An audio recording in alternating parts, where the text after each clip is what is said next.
Hello friend, Radhe Radhe, नमस्ते। कैसे हैं आप लोग? आशा करते हैं आप सब अच्छे होंगे, मस्त होंगे और अपनी अपनी पढ़ाई कर रहे होंगे। आज हम पढ़ेंगे जीके जीएस के कुछ मोस्ट इम्पॉर्टेंट क्वेश्चन जो कि मैंने यूपीएससी से लिया हुआ है। मतलब जो प्रीवियस ईयर होते हैं प्रीलिम्स के, उसके जीएस क्वेश्चन मैंने लिए हुए हैं जो आपको यूपी जीआईसी लेक्चरर में और बीपीएससी में या अदर किसी भी एग्ज़ाम में जीएस आता है उसमें आपके लिए बहुत हेल्पफुल रहेगा। ठीक, तो आज हम पढ़ेंगे जीएस के मोस्ट इम्पॉर्टेंट क्वेश्चन। अगर आप चैनल पे आ गए हैं गलती से तो प्लीज़ लाइक शेयर सब्सक्राइब करना बिल्कुल भी ना भूलें। बहुत मेहनत लगती है पीडीएफ बनाने में, वीडियो बनाने में, एडिट करने में। आप एक सब्सक्राइब कर देंगे तो मुझे थोड़ा सा मोटिवेशन मिलेगा। तो चलते हैं अपनी क्लास में। पहला क्वेश्चन हमारा क्या कह रहा है कि निम्नलिखित कथनों पर विचार कीजिए। पहला ऑप्शन है संविधान का अनुच्छेद 32 मूल अधिकारों की रक्षा से संबंधित है। ठीक, नेक्स्ट ऑप्शन कह रहा है अनुच्छेद 226 केवल उच्च न्यायालयों को रीट जारी करने की शक्ति देता है। ऑप्शन सही से पढ़ना और ध्यान से देखना। अनुच्छेद 368 संविधान संशोधन से संबंधित है। अब कथन हमारा दिया हुआ है कि एक और दूसरा सही है या एक और तीसरा सही है या दूसरा और तीसरा सही है। तो इसमें राइट आंसर हो जाएगा पहला और दूसरा सही है, यानी कि संविधान का अनुच्छेद 32 मूल अधिकारों की रक्षा से संबंधित है। नेक्स्ट ऑप्शन है 226 केवल उच्च न्यायालयों की रीट जारी करने की शक्ति देता है। ठीक, प्रश्न नंबर दूसरा कह रहा है कि निम्नलिखित में से किसका संबंध हरी क्रांति से नहीं है। मतलब कि फर्स्ट ऑप्शन कह रहा है उच्च उपज वाली किस्में या रासायनिक उर्वरक या जैविक खेती या सिंचाई विस्तार। तो इसमें ये भी सही होगा, ये भी सही होगा, ये भी सही होगा, यानी कि ए, बी और डी सही होगा, सी सही नहीं होगा। तो आपको कमेंट में बताना है जैविक खेती किससे संबंधित है। नेक्स्ट प्रश्न हमारा क्या कह रहा है, हमको सूची मिलान करनी है। मतलब कि एक तरफ सूची का नाम, मतलब नदियों का नाम दिया हुआ है, एक गर्म उद्गम नाम दिया है। मतलब कि गोदावरी को क्या कहते हैं, नर्मदा को क्या कहते हैं, कावेरी को क्या कहते हैं और सोन को क्या कहते हैं। तो देख लेते हैं एक बार इसका राइट। गोदावरी को अमरकंटक कहते हैं, नर्मदा को त्रिभकेश्वर कहते हैं और कावेरी को ब्रह्मगिरी कहते हैं और सोन को अमरकंट कहते हैं। मतलब कि चारों ऑप्शन सही हैं और सही मिलान है। तो इसका राइट आंसर क्या हो जाएगा, ए का ए, बी का दूसरा, सी का तीसरा और डी का चौथा। 1, 2, 3 और 4। तो ऑप्शन नंबर सी सही हो जाएगा।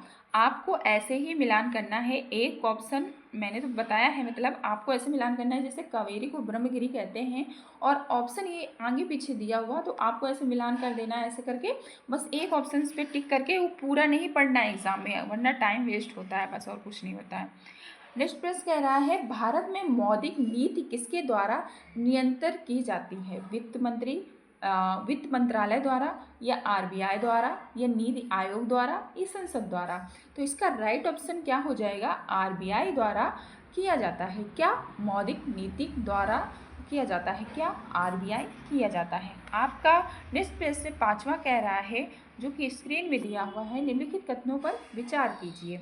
मानसून भारत में दक्षिण पश्चिम दिशा से आता है या मानसूनी का मुख्य कारण तापती अंतर है। इसमें भी आपको चुनना है केवल एक, केवल दो, दोनों सही हैं।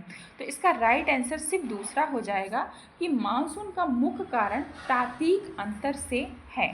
ठीक, अब हमारा छठवां प्रश्न कह रहा है नागर अर्जुन सागर परियोजना किस नदी पर है। ठीक, क्या कह रहा है, नागा अर्जुन परियोजना जो है वो किस नदी पर है, कृष्णा पर है, कावेरी पर है, नर्मदा पर है या कावेरी पर है। तो इसका राइट आंसर ए हो जाएगा, कृष्णा पर है।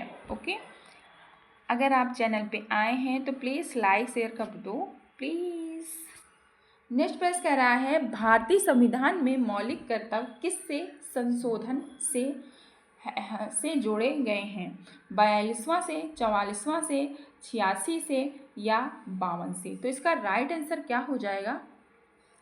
इसका राइट आंसर हो जाएगा 42वां से जोड़ा गया है। क्या? मौलिक कर्तव्य। ये क्वेश्चन पूछे गए हैं और आगे भी पूछे जाएंगे। प्रीवियस ईयर लगाने से हमको पता चलता है कि क्वेश्चन कैसे पूछे जाते हैं और कैसे आते हैं। नेक्स्ट पेज कह रहा है, निम्नलिखित में से कौन सा जैविक मंडल आरक्षित क्षेत्र है? काजीरंगा, सुंदरबन, गिर या रणथंभौर? तो इसका राइट आंसर क्या हो जाएगा? प्रश्न नंबर 8वां का राइट आंसर क्या हो जाएगा? 8वां का राइट आंसर हो जाएगा ए, काजीरंगा। 9वां प्रश्न हमारा स्क्रीन पे है जो कि कह रहा है कि जालियांवाला बाग हत्याकांड किस वर्ष हुआ था? जलियांवाला जो बाग हत्याकांड हुआ था वो किस वर्ष हुआ था? 1915 में, 1919 में, 1921 में या 1930 में? तो ये हुआ था 1919 में।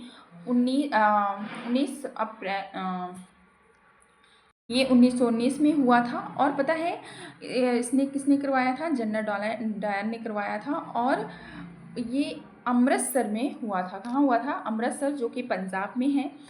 और मतलब यहाँ पर लोग एक दूसरे से मिलने आते हैं। बैसाखी का दिन था और उसने मतलब बिना कुछ सोचे समझे निहत्था गोली चलवा दी, जो कि काफ़ी लोगों की मृत्यु हो चुकी थी।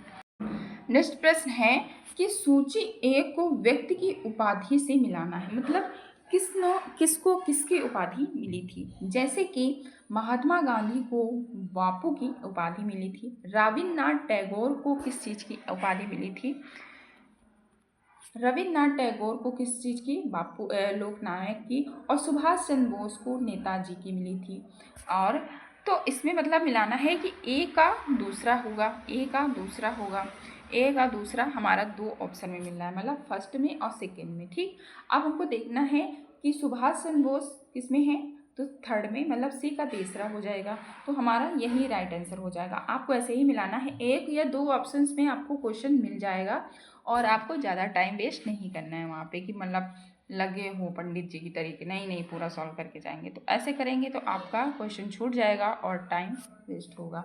तो एग्ज़ाम हॉल में कोशिश करो कि 1-2 क्वेश्चन से काम चल रहा है तो चला लो, पूरा पढ़ने की ज़रूरत नहीं है। नेक्स्ट प्रश्न कह रहा है, भारत में श्वेत क्रांति का संबंध किससे है? गेहूं उत्पादन से, दूध उत्पादन से, कपास उत्पादन से या चावल के उत्पादन से? राइट आंसर हो जाएगा गेहूं उत्पादन से संबंधित है। क्या? श्वेत क्रांति। नेक्स्ट प्रश्न हमारा क्या कह रहा है कि निम्नलिखित कथनों पर विचार कीजिए, कौन सा सही है? ओजोन परत यूवी किरणों को अवशोषित करती है। नेक्स्ट है कि क्लोरोफ्लोरोकार्बन CFC ओजोन को नुकसान पहुंचाते हैं। तो इसमें भी बताना है केवल ए सही है, केवल 2 सही है या केवल मतलब दोनों सही है। तो इसका राइट आंसर बी हो जाएगा, मतलब कि सिर्फ दूसरा वाला ही सही है। तो नेक्स्ट ऑप्शन मतलब बी हो जाएगा। ठीक, आगे बढ़ते हैं। नेक्स्ट प्रश्न हमारा 13वां है कि डंकन पैसेज किन द्वीपों के बीच स्थित है? डंकन पैसेज जो है वो किन द्वीपों के बीच स्थित है? अंडमान निकोबार के बीच में, या लिटिल अंडमान, ग्रेट अंडमान पर, या भारत श्रीलंका पर, या लक्षद्वीप मालदीव पर? तो 13वां का राइट आंसर सी हो जाएगा, भारत और श्रीलंका के बीच पर। नेक्स्ट प्रश्न है, राज्यसभा के सदस्यों का कार्यकाल कितने वर्ष का होता है? 4 वर्ष का, 5 वर्ष का, 6 वर्ष का या 7 वर्ष का? तो 14 का राइट आंसर हो जाएगा 5 वर्ष का होता है। नेक्स्ट प्रश्न है, काला धन का अर्थ क्या है? नकली मुद्रा, अवैध आय, विदेशी मुद्रा या डिजिटल मुद्रा? तो 15वां का राइट आंसर क्या हो जाएगा? 15 का राइट आंसर हो जाएगा विदेशी मुद्रा।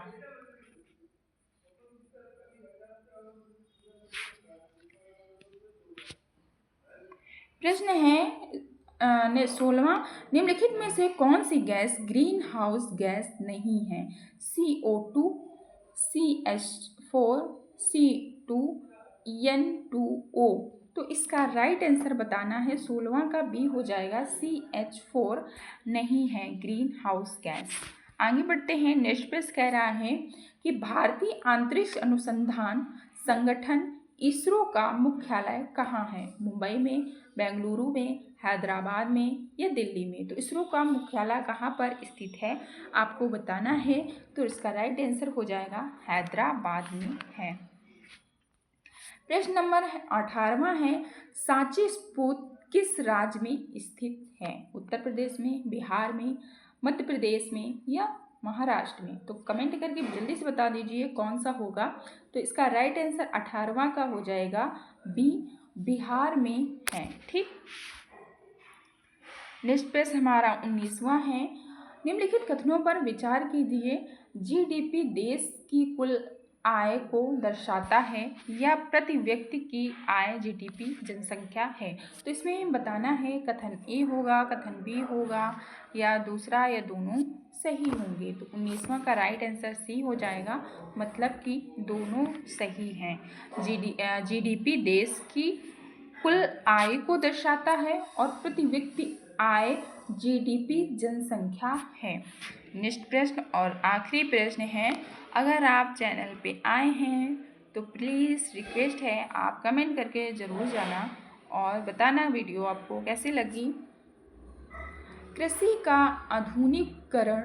आधुनिकीकरण में शामिल नहीं है, मतलब आधुनिकीकरण की जो किरण है वो किस में शामिल नहीं है? ट्रैक्टर का उपयोग या सिंचाई विस्तार या परंपरागत बीज या उर्वरक उपभोग? तो 20वां का राइट आंसर सी हो जाएगा, परंपरा का उपभोग। ठीक।